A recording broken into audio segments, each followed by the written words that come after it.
अगर आप जमीन खरीदने या बेचने की सोच रहे हैं तो ये खबर आपके लिए बेहद जरूरी है। दरअसल अब जमीन की रजिस्ट्री प्रक्रिया पहले जैसी नहीं रही। सरकार ने ओटीपी और पैन कार्ड सत्यापन को अनिवार्य करते हुए जमीन रजिस्ट्री के प्रोसेस को और ज्यादा पारदर्शी और सुरक्षित बना दिया है। इससे न सिर्फ फर्जीवाड़े पर रोक लगेगी बल्कि आयकर विभाग को भी सटीक जानकारी मिलेगी।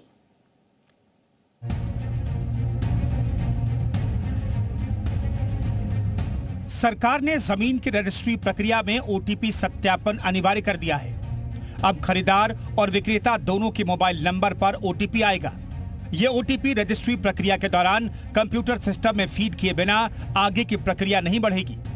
इससे फायदा ये होगा कि जमीनों की रजिस्ट्री में फर्जीवाड़ा रुकेगा, आयकर विभाग को सही डेटा उपलब्ध होगा, प्रॉपर्टी की फर्जी रजिस्ट्री पर लगाम लगेगी, साथ ही आम आदमी को भी काफी फायदा होगा। क्रेता विक्रेता रजिस्ट्री के संबंध में जो है पूरी तरीके से प्रक्रिया के संबंध में अवगत हों और ओटीपी दोनों के मोबाइल पे ही आने की व्यवस्था की गई है।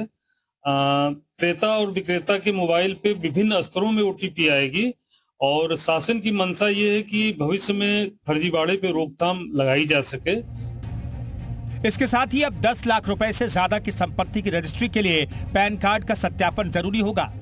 ये कदम आयकर विभाग के लिए डेटा ट्रैकिंग को आसान बनाएगा और काले धन पर भी लगाम लगाने में मदद करेगा। निबंधन विभाग ने आधार सत्यापन को भी इस प्रक्रिया में जोड़ने की तैयारी की है। अधिकारियों का कहना है कि जैसे ही आधार आधारित सत्यापन शुरू होगा, रजिस्ट्री में पूरी तरह से फर्जीवाड़े की आशंका खत्म हो जाएगी। लखनऊ मुख्यालय से गुरुवार दोपहर 12 बजे से प्रक्रिया अनिवार्य घोषित की गई। इसके बाद पहले दिन गोरखपुर सदर निबंधन कार्यालय में करीब 130 रजिस्ट्रियां ओटीपी आधारित प्रक्रिया के तहत की गई। ये दिखाता है कि नई व्यवस्था को लेकर लोगों में जागरूकता और सहयोग दोनों बढ़ रहे हैं। हाँ, एक अच्छी पॉलिसी मानी जाएगी। ओटीपी से क्रेता विक्रेता दोनों ही इससे जागरूक हो रहे हैं कि हाँ हमारी प्रॉपर्टी है। शासन की पॉलिसी बहुत अच्छी है। कम से कम दूसरा मोबाइल ऑथेंटिक रहेगा, उसी को ओटीपी जाएगी, उसी ओटीपी से आपका काम होगा।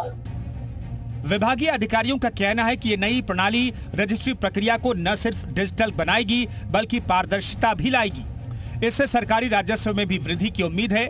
सरकार का ये कदम जमीन की खरीद फरोख्त को और अधिक सुरक्षित और पारदर्शी बनाने की दिशा में एक महत्वपूर्ण पहल है। ब्यूरो रिपोर्ट, जी मीडिया।